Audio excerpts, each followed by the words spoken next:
breaking it at the theater. Don't think they listen to me. No one love. Hey guys, it's Lexy. Welcome to today's vlog. If you guys enjoy the vlog, give this video a thumbs up and let me know in the comments. And if you would like to see more vlogs, subscribe and click the bell. In today's video, we are going to be talking about my experience going to the pre-screening of Mamma Mia 2 and giving you guys a review on the movie because it comes out today. It's 9:44 a.m. on Friday, July 20th. I can now talk to you guys about it. Before we get started with the review, some of y'all are straight up, whenever I do these things, it's just for fun. I'm just saying my opinion. I address the things that are important to me in a movie, TV show, play, whatever I'm reviewing. If there's genuinely something you want to know that I didn't address in the video, you can always ask. I went to the same theater that I saw Pitch Perfect at, and it was kind of the same deal. I will insert those clips because I took a few on my phone. I'll insert them now.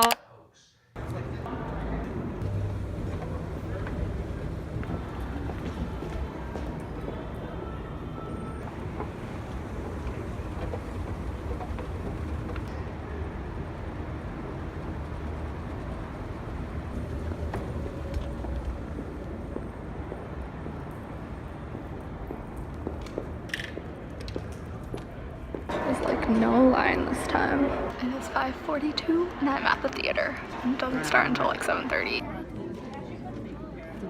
Basically, you walk into the theater, you have to get there early. I got there an hour and 30 minutes early. The movie's supposed to start at 7, but you have to get there early because there's always a line and there's limited seating in the theater. So if you want to get in, you have to get there early. They have you print out a ticket, which you should have seen in the clips. Then you wait in line. There's people that come down the line and then they will check your ticket, hand stamp you. So you should have seen a clip of my hand stamp. Once you get hand stamped, they'll give you a form to fill out. It's basically like a non-disclosure agreement. You're not going to talk about the movie. You're not going to talk about the characters, the plot line, anything until the movie comes out and is released to the public, which is why you get to see this video now. They give you a wristband. If you have any electronics, if you have like your camera, your phone, any kind of recording device, they have you check it in at the table before you walk into the theater. That's kind of where all of my clips end because they took my phone and I didn't bring my camera because obviously they would have taken that too, so I just left it at home. After you check in your stuff, you go to another table and then they check your bag to make sure that you checked in all of your stuff, and then once you do that, they'll mark your wristband.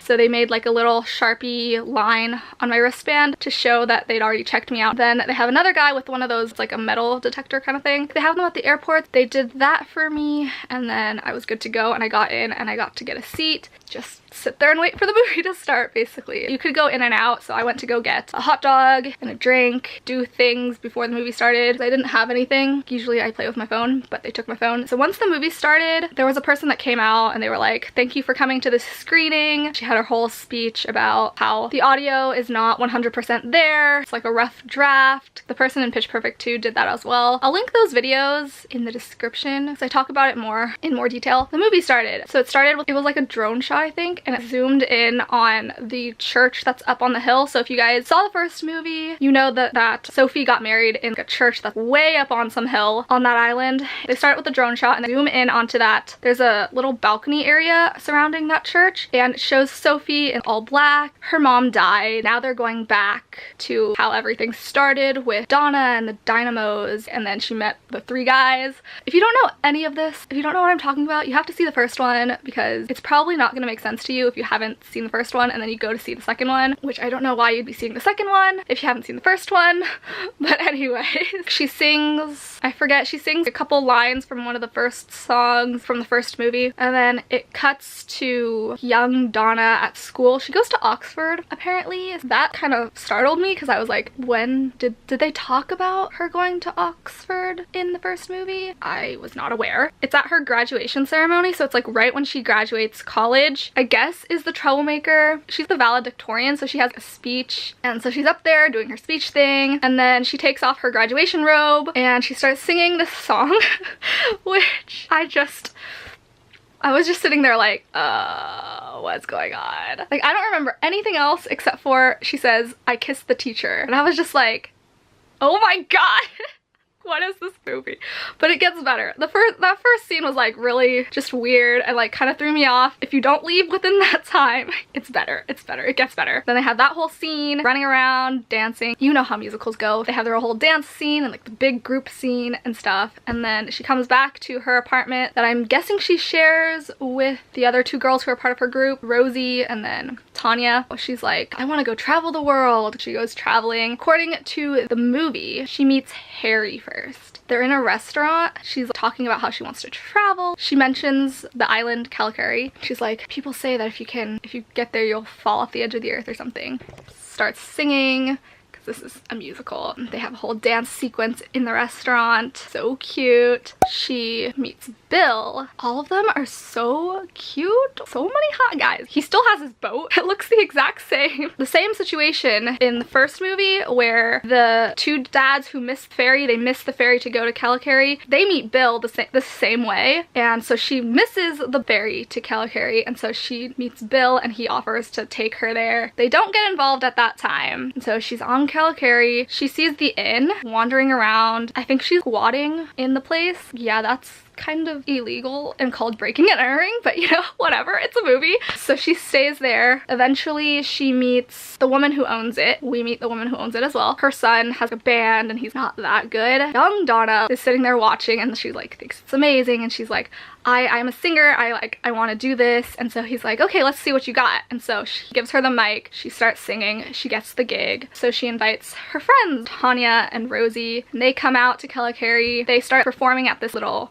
restaurant. Apparently the woman who owns it knows she's staying there and agrees to let her keep staying there if she performs, takes care of the inn. She meets Sam, who's the one I think he's the one she like really liked because she marries him in the first one, and they have a whole history, what the song is about. There's like a bunch of scenes with them together, like being all happy and coupley. She finds a picture of the woman he's supposedly engaged to and supposed to marry, finds it in his drawer, and she like, are you engaged? And he was like, yes. Obviously she runs off and she's upset. This all happens so fast. She has her outfit on with her friends and they're like ready to perform because they're supposed to perform today. So she's like, I don't know how to sing about love when I'm not even feeling it. And so she sings the Mamma Mia song, which we all know and love. That brings in a crowd into this inn, into this restaurant, basically starts up their business and starts up her music career. She falls off the stage and Bill catches her and then they hang out. He like takes her on his boat around the island and obviously she sleeps with him, you know, obviously. When she was traveling, she met Harry. It was kind of like a bed and breakfast type place and he thought she worked at the counter because she was behind the counter getting a key to a room. That's where they met, and the restaurant was like in that hotel. I forgot to mention that. After that's done, we come back to Sophie. Well, she told, not everybody, but like she told her dads she was pregnant. Apparently Sky left her. We see that scene. I sing the song that's on the greatest hits, One of Us. It's called One of Us. They're not split up, but they're like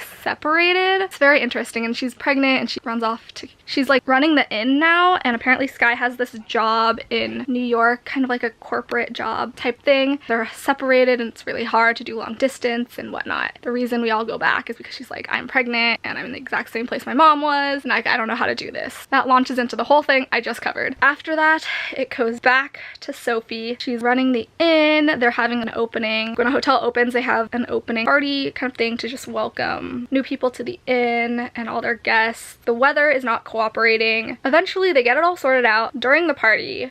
I don't know if anyone saw the trailer, but Cher is in this and she's playing the grandmother. She crashes the party and then Sophie's like, you weren't invited. She's like, honey, that's the best party to go to. And then apparently the grandmother also did some promiscuous things around this island because the handyman that Sophie hired was helping her around the island, helping her get together different buildings, help her fix up the Hotel Donna. Apparently the grandmother and this guy knew each other, and so they sing this song about the night they met.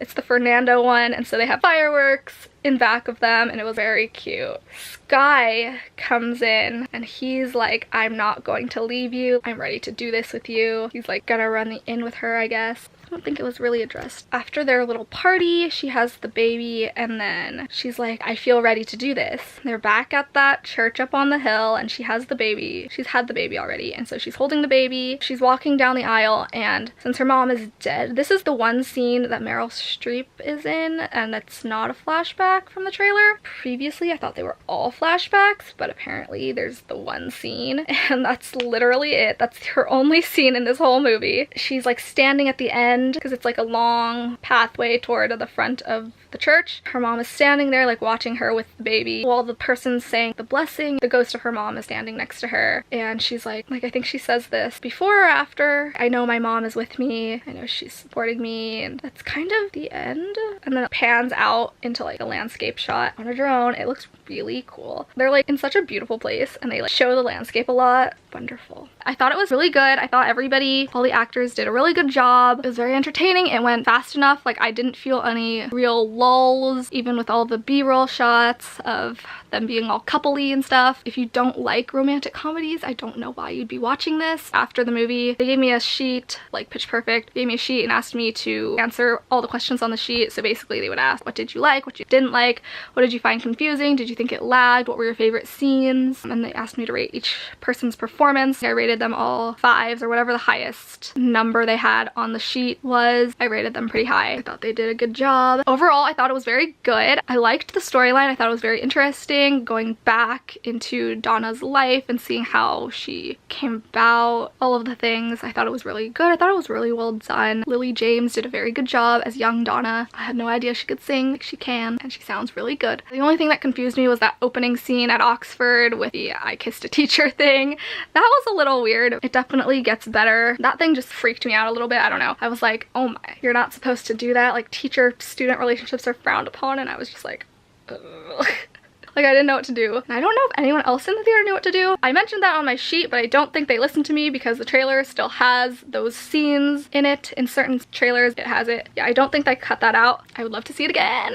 I think it flowed very nicely. I don't think there were too many, or if at all, holes in the story. Let me know if you have any questions. Let me know in the comments if you have any questions. Alright guys, so that concludes today's video. I hope you guys enjoyed it. Let me know by giving this video a thumbs up and subscribe and click the bell so you can be notified when a new video goes live. I will be hopefully catching up on the rest of my vlogs because we are going on a trip. We're going to Alaska. It's going from Anchorage to Vancouver, and we are going to see some glaciers, pretty scenery, so expect a ton of travel vlogs when I get back. I love you guys so much, and I will see you guys in my next video. Bye!